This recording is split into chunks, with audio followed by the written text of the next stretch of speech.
நண்பர்கள் அனைவருக்கும் காலை மாலை மதிய வணக்கங்களை தெரிவித்துக் கொள்வது உங்கள் நண்பன் அருண். இன்னைக்கு வீடியோவில் நம்ம எதை பற்றி பார்க்க போகிறோம் அப்படின்னு பார்த்தீங்கன்னா, சிங்கப்பூரில் பாஸ்போர்ட் தொலைஞ்சு போச்சு அப்படின்னா என்ன பண்ணுறது அப்படின்றத பற்றி தான் பார்க்க போகிறோம். தயவுசெய்து வந்து பாஸ்போர்ட்டை தொலைச்சிடாதீங்க. எம்ஓஎம்மோட ரூல்ஸ் என்ன அப்படின்னு பார்த்தீங்க அப்படின்னா வந்துட்டு, வெளிநாட்டிலேருந்து சிங்கப்பூர் வர்ற ஒர்க்கர்ஸ் எல்லாருமே பார்த்தீங்க அப்படின்னா கண்டிப்பாக வந்துட்டு பாஸ்போர்ட்டை வந்து கம்பெனி வாங்கி வச்சுக்கக்கூடாது. நம்ம தான் வந்து ஒர்க்கர்ஸ் கையில் தான் கொடுத்துருக்கணும் அப்படின்றது எம்ஓஎம்மோட ரூல்ஸு. அதையும் தாண்டி ஒரு சில கம்பெனிகள் வாங்கி வச்சுருக்காங்க அப்படின்னா அதுக்கு முக்கியமான ரீசன் என்ன அப்படின்னா, பாஸ்போர்ட்டை நம்ம தொலைச்சிருவோம் அப்படின்றது தான்.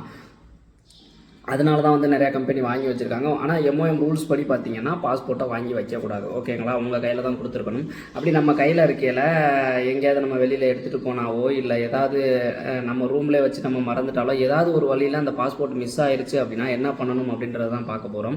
இந்த தகவலை வந்து இப்போ ரீசெண்டாக நம்ம சப்ஸ்கிரைபர் ஒருத்தர் பாஸ்போர்ட்டை தொலைச்சிட்டாப்புல, அவர் தான் வந்துட்டு நம்ம கொடுத்தாரு. அவர் பேர் மகேந்திரன். அவருக்கு ஒரு மிகப்பெரிய நன்றி. ஓகேங்களா, ஸோ வந்துட்டு அவர் போயிட்டு அவருக்கு எப்படி பாஸ்போர்ட் வந்து திருப்பி அப்ளை பண்ணி வாங்குறதுன்னு தெரியாதது, ஒரு சில டாக்குமெண்ட்ஸை வந்து மிஸ் பண்ணிட்டு போயிட்டாரு. ஸோ அங்கே போயிட்டு அவர் கொஞ்சம் ஸ்ட்ரகிளை ஃபேஸ் பண்ணி தான் பாஸ்போர்ட்டை வாங்கியிருக்காரு.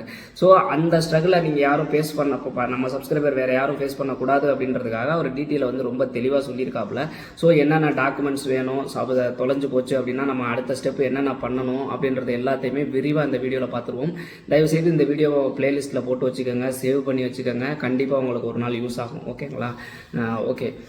இப்போ வந்துட்டு பாஸ்போர்ட் ஃபஸ்ட்டு தொலைஞ்சு போச்சு அப்படின்னா எடுத்தோன்னா பயப்படாதீங்க, பதட்டப்படாதீங்க. ஒரு பிரச்சனையும் இல்லை. கண்டிப்பாக வந்து முடிஞ்ச வரைக்கும் தொலைக்காமல் பார்த்துக்கோங்க. தொலைஞ்சு போயிருச்சு அப்படின்னா வாங்கிக்கலாம், ஒன்றும் பிரச்சனை இல்லை, பயப்பட வேண்டாம். ஃபஸ்ட்டு பதட்டப்படாதீங்க.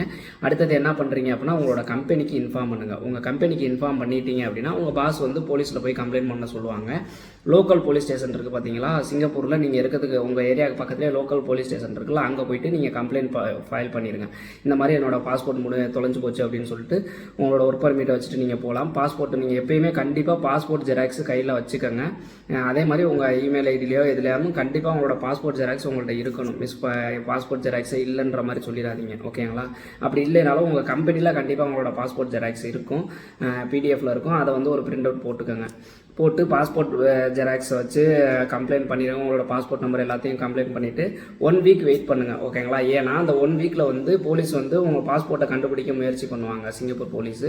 சப்போஸ் யாராவது கீழே விழுந்து எடுத்து கொடுத்துட்டாலோ இல்லை ஏதாவது ஒரு வகையில் உங்கள் பாஸ்போர்ட் உங்களுக்கு வந்துருச்சு அப்படின்னாவோ பிரச்சனை முடிஞ்சு, நீங்கள் திருப்பி வேறு எந்த ஸ்டெப்பும் எடுக்க தேவையில்லை. ஓகேங்களா, அதனால் 1 வீக் வரைக்கும் வெயிட் பண்ணுங்கள். திருப்பி போலீஸே சொல்லிடுவாங்க, உங்களோட பாஸ்போர்ட்டை எங்களால் கண்டுபிடிக்க முடியல, நீங்கள் வந்துட்டு வேறு பாஸ்போர்ட் அப்ளை பண்ணி வாங்கிக்கோங்க அப்படின்ற மாதிரி சொல்லிட்டாங்க. அப்படின்னா நெக்ஸ்ட் ஸ்டெப் என்ன பண்ணணும் அப்படின்னா, 2 வழி இருக்குது, 2 வே இருக்குது நம்ம திருப்பி நம்ம பாஸ்போர்ட்டை வாங்குறதுக்கு.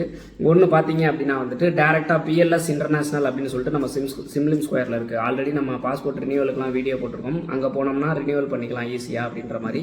அங்கே டேரெக்டாக போயிட்டு டாக்குமெண்ட்ஸ் நான் சொல்கிறேன் என்னென்ன டாக்குமெண்ட்ஸ்னால் அது எல்லாத்தையும் கொடுத்தீங்க அப்படின்னா ஒரு ஃபார்ம் ஃபுல்லாக பண்ண சொல்லுவாங்க. அந்த ஃபார்மை ஃபுல்லாக பண்ணி கொடுத்தீங்க அப்படின்னா கூட்டம் இல்லைன்னா அப்போயே நீங்கள் அப்ளை பண்ணிட்டு வந்துடலாம். அப்படி இல்லை அப்படின்னா அவங்க ஒரு அப்பாயின்மெண்ட் டேட் கொடுப்பாங்க. அந்த டேட்டில் தான் நீங்கள் போயிட்டு வந்துட்டு திருப்பி 2வது டைம் போய் நீங்கள் இது பண்ணணும். இப்போ டேரெக்டாக போய் பண்ணுறதுல என்ன ப்ராப்ளம் அப்படின்னா, ஃபார்ம்லாம் நீங்களே ஃபுல்லாக பண்ணுற மாதிரி இருக்கும். அதில் ஏதாவது மிஸ்டேக் ஆகிடுச்சு அப்படின்னா திருப்பி உங்களுக்கு டிலே ஆகிறதுக்கான வாய்ப்புகள் இருக்குது. இன்னொரு அதில் பிஎல்எஸ்எல்ல டேரெக்டாக போய் பண்ணுறதுல இன்னொரு ட்ராபேக் என்ன அப்படின்னு கேட்டிங்கன்னா, அவங்களோட ஒர்க்கிங் டைம் பார்த்தீங்கன்னா மண்டே டு ஃப்ரைடே 9 to 3:45 தான்.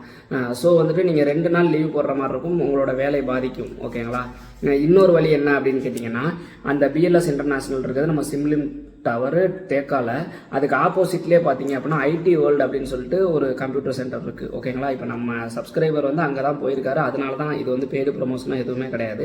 அவர் என்ன பண்ணாரோ அதை தான் நான் உங்கள்ட்ட டீட்டெயிலாக சொல்கிறேன். ஓகேங்களா, அங்கே போனீங்க அப்படின்னா ஒரு $50 மட்டும் கொடுத்தீங்கன்னா போதும். அவங்க எல்லாத்தையுமே அது வந்து எந்த டைம் வேணால் போய்க்கலாம். ஓகேங்களா, ஸோ எந்த டைம் வேணால் போகலாம். போனீங்கன்னா அவங்க எல்லா டாக்குமெண்ட்டுமே அந்த பிஎல்எஸ்எல்லுக்கு என்னென்ன சப்மிட் பண்ணணுமோ எல்லா ப்ரூஃப் எல்லா டாக்குமெண்ட்டுமே அவங்களே ரெடி பண்ணி கொடுத்து அப்பாயின்மெண்ட்டும் வாங்கி கொடுத்துருவாங்க. அந்த அப்பாயின்மெண்ட்டில் நீங்கள் போய் நீங்கள் உங்கள் அந்த இதை ரிஜிஸ்டர் பண்ணிக்கலாம். ஓகேங்களா, ஓகே. நீங்கள் வந்து இப்போ இதில் எது வேணும் அப்படிங்கிறத நீங்கள் சூஸ் பண்ணிக்கோங்க. ஆனால் அந்த ஐடி வேர்ல்டுக்கு போனால் ஒரு $50 அதிகமாகும். அதையும் சொல்லிடுறேன். டோட்டல் அமௌண்ட் எவ்வளோன்றதை பின்னாடி சொல்கிறேன். ஃபுல்லாக பாருங்கள். சப்ஸ்கிரைப் பண்ணாமல் பார்த்துக்கிட்டு இருந்தீங்க அப்படின்னா சப்ஸ்கிரைப் பண்ணிடுங்க. உங்களுக்கு வேறு ஏதாவது டவுட் இருந்தாலும் கமெண்ட் செக்ஷனில் கேளுங்க. ஓகேங்களா, ஓகே. ஐடி வேர்ல்டில் வந்துட்டு நீங்கள் போகிறீங்க அப்படின்னா என்னென்ன டாக்குமெண்ட், போலீஸ் கம்ப்ளைண்ட் அந்த ரிப்போர்ட் எடுத்துக்கோங்க. அதுக்கப்புறமேட்டு ஐபி எடுத்துக்கோங்க. கம்பெனி லெட்ரு, அதாவது நீங்கள் இந்த கம்பெனியில் தான் எங்கள் கம்பெனியில் தான் வேலை பார்க்குறீங்க அப்படின்ற மாதிரி ஒரு லெட்ரு கம்பெனியிலேருந்து கொடுப்பாங்க. அந்த லெட்டரையும் வாங்கிக்கோங்க. இது வந்து அந்த ஐடி வேர்ல்டில் கேட்க மாட்டாங்க, ஆனால் பிஎஸ்என்எல் இன்டர்நேஷ்னலில் கேட்பாங்க. ஸோ அதை முன்னாடியே வாங்கி வச்சுக்கோங்க. உங்களோட ஃபோட்டோ 4 ஃபோட்டோ எடுத்துக்கோங்க. Work permit original photo copy, passport original photo copy, இது எல்லாத்தையுமே வச்சுக்கோங்க. ஓகேங்களா? போனீங்க அப்படின்னா அந்த ஐடி வேர்ல்டுக்கு போனீங்க அப்படின்னா $50 கொடுத்தீங்கன்னா மட்டும் போதும். இது எல்லாமே அவங்களே பண்ணிடுவாங்க. அதில் பார்த்தீங்க அப்படின்னா வந்துட்டு இந்தியாவில் வந்துட்டு உங்களோட ஃபோன் நம்பர் யாராவது இப்போ உங்கள் அம்மாவோ இல்லை உங்கள் அப்பாவோட ஃபோன் நம்பரோ யாராவது ஒரு ஃபோன் நம்பர் வந்து கேட்பாங்க. அதை நீங்கள் கொடுத்துருங்க. அது ரெகுலராக வந்து ஆக்டிவாக இருக்கிற ஃபோன் நம்பராக இருக்கணும்.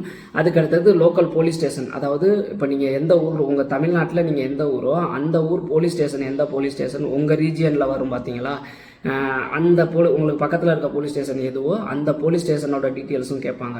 அது எல்லாத்தையுமே நீங்கள் கொடுத்துடணும். கொடுத்துட்டீங்க அப்படின்னா அவங்களே எல்லா ஃபார்மையும் ஃபுல்லாக பண்ணி எல்லாமே சப்மிட் பண்ணிடுவாங்க. உங்களுக்கு அப்பாயின்மெண்ட் டேட்டும் கொடுத்துருவாங்க. ஓகேங்களா?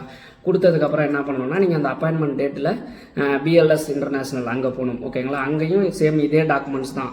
திருப்பி சொல்கிறேன். போலீஸ் ரிப்போர்ட் காப்பி, நம்ம சிங்கப்பூரில் கம்ப்ளைண்ட் பண்ணோம்ல அந்த police report copy, IP, company letter, நீங்கள் இந்த அந்த கம்பெனியில் தான் வேலை பார்க்குறீங்க அப்படின்றதுக்கு கம்பெனியில் இருந்து ஒரு ப்ரூஃப், கம்பெனி லெட்ரு, அப்புறம் உங்களோட photo 4 photo, work permit, passport copy. நம்ம ஃப்ரெண்டு வந்து அந்த கம்பெனி லெட்ரு வாங்காமல் போயிட்டாரு. அதனால் அவர் ஒரு சில பிரச்சனைகளை ஃபேஸ் பண்ணார். அது மாதிரி நீங்கள் ஃபேஸ் பண்ணக்கூடாது அப்படின்னா கண்டிப்பாக கம்பெனி லெட்டரை வாங்கிக்கோங்க. ஓகேங்களா? பாஸ்போர்ட் காப்பி, இது எல்லாத்தையும் அவங்கள்ட்ட கொடுத்தீங்க அப்படின்னா கரெக்டாக வந்து பார்த்தீங்கன்னா $285. ஓகேங்களா? அங்கே நீங்கள் உங்கள் அப்பாயின்மெண்ட் இவங்களே அந்த ஐடி வேர்ல்டு இருக்குது பார்த்தீங்களா, அவங்க வந்து உங்களுக்கு அப்பாயின்மெண்ட் டேட்டு டைம் கொடுத்துருவாங்க. அந்த டைமுக்கு ஒரு 1/2 hour முன்னாடியே நீங்கள் போயிருங்க. போயிட்டு அவங்க அப்பாயின்மெண்ட் வச்சுருக்கீங்கன்னு கேட்பாங்க. ஆமான்னு சொன்னீங்கன்னா உங்களுக்கு உடனே வந்து இது எல்லாத்தையும் இந்த டீட்டெயில்ஸ்லாம் வந்து இந்த ஃபார்மெல்லாம் கொடுத்தீங்க அப்படின்னா வாங்கிக்கிட்டு $285 காசு கட்ட சொல்லுவாங்க. அது கார்ட்லேயும் கட்டலாம், கேஷாகவும் கட்டலாம். ஓகேங்களா? அந்த காசை வந்து கட்டிடுங்க. கட்டிட்டீங்க அப்படின்னா சரி உங்களுக்கு நீங்கள் போயிட்டு வாங்கன்னு சொல்லிடுவாங்க. ஒரு டைம் மட்டும் அங்கே போனால் போதும்.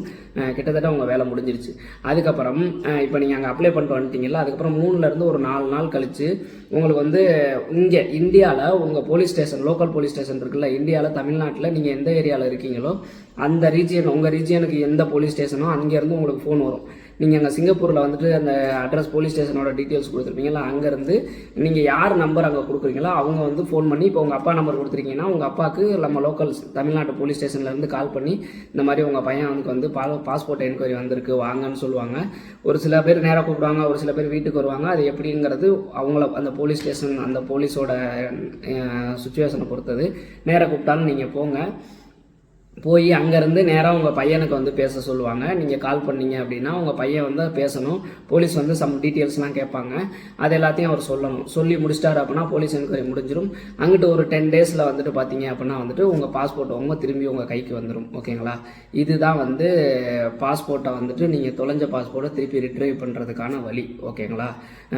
ஸோ வந்துட்டு இந்த டாக்குமெண்ட்ஸை கரெக்டாக எடுத்துக்கிட்டீங்க அப்படின்னா கரெக்டாக இப்போ நான் சொன்ன ரூல்ஸ் அப்படியே கரெக்டாக 1 by 1 ஸ்டெப் பை ஸ்டெப்பாக ஃபாலோ பண்ணீங்க அப்படின்னா திருப்பி பாஸ்போர்ட்டை வாங்கிடலாம்.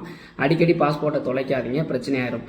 இதில் இன்னொன்று இருக்குது. அது என்ன அப்படின்னு கேட்டிங்கன்னா, ஒரு சில பேர் சொல்கிறாங்க எம்ஓஎம்மில் வந்துட்டு நம்ம பாஸ்போர்ட்டை வந்து எம்ஓஎம்லையும் போய் வாங்கலாம்னு சொல்கிறாங்க. அது எந்த அளவுக்கு உண்மைன்னு தெரியலை.